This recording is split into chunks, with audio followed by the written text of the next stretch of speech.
Okay, in this video we're going to go over the legal settings and some checkout settings that we want to get straight. So first we go down to settings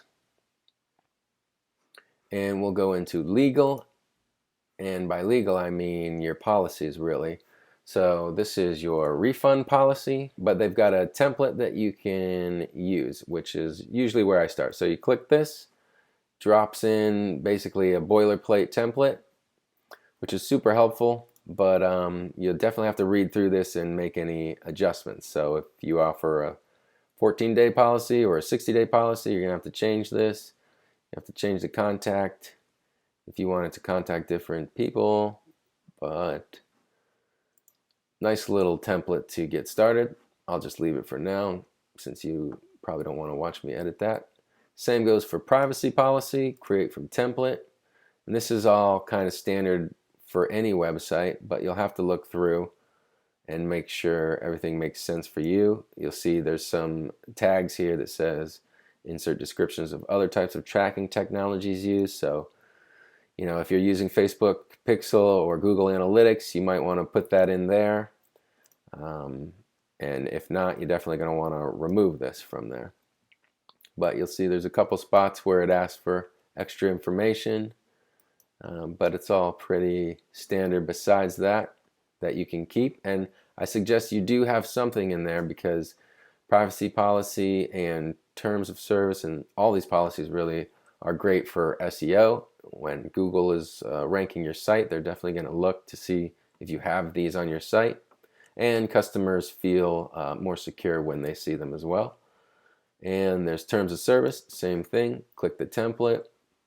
And this is all pretty straightforward boilerplate stuff as well that you can probably just leave as is, but definitely read through it to make sure you agree with it. And then shipping policy, there's no template on that one, so you just have to type up what you do. It's a good idea to say how long it'll take you to get orders out of your warehouse or what shipping providers you use and that kind of thing. So I'll just save that for now. That's our legal terms, legal pages, and we'll click back to settings. And we next are going to go to checkout. So checkout's right here. There's a few settings we want to set for our checkout. We'll customize the style. We'll come back to this one. We'll go through these settings first. So customer accounts, I like to make those optional. You can make them however you want.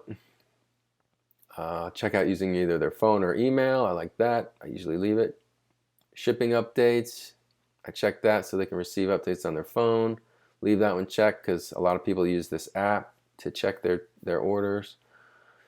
I like to require first and last name. Company name we don't really need. Address too is optional. Shipping address, phone, I like to make that optional because some people like to enter their phone number if they want to give it to us, so we'll take it. And it's useful sometimes when packages get lost or something like that. While customers checking out, we don't need that. This is address auto completion. I usually turn that on, and it just auto completes. Shopify tries to guess their address as they're typing it out. Sometimes it's helpful. Don't automatically fulfill anything, and that's good. Next we've got email marketing, so we definitely want to show a sign up option on the checkout. That is here, I'll show you. That's this right here. Keep me up to date on news and exclusive offers.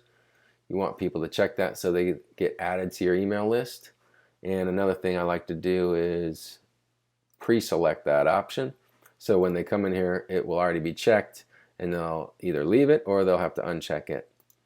And if you are in Europe, you probably are not allowed to check this box because of GDPR regulations. So make sure you look into that wherever you are. And then abandoned checkout emails. Definitely want to send those. We'll send those to anyone who abandons checkout. And I actually like to do it an hour after, but you can do whatever you want.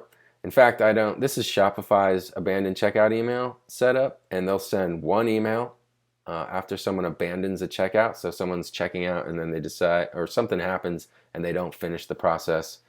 they'll send them an email that says, hey, you left something in your cart.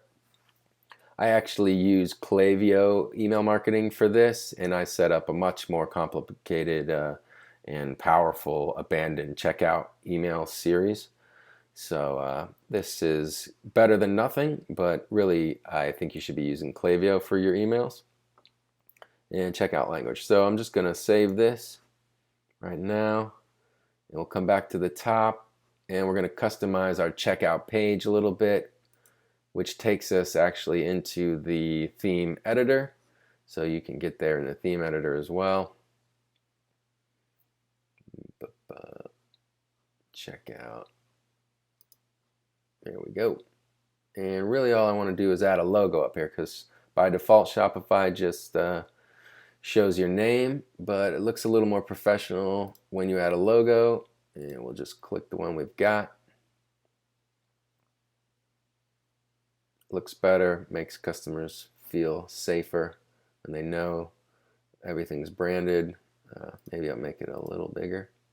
It's kind of small.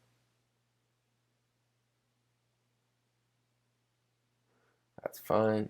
And there's a couple other things you can edit. Really just images of this background, images of this background, colors and headings, but you don't want to mess with it too much, because customers like to see things they're familiar with and make sure it's secure. So we'll just add the logo, click save, let that update, and then we'll go to the page here and we'll see, I'll just refresh the cart, and we should see the logo. All right, see you in the next video.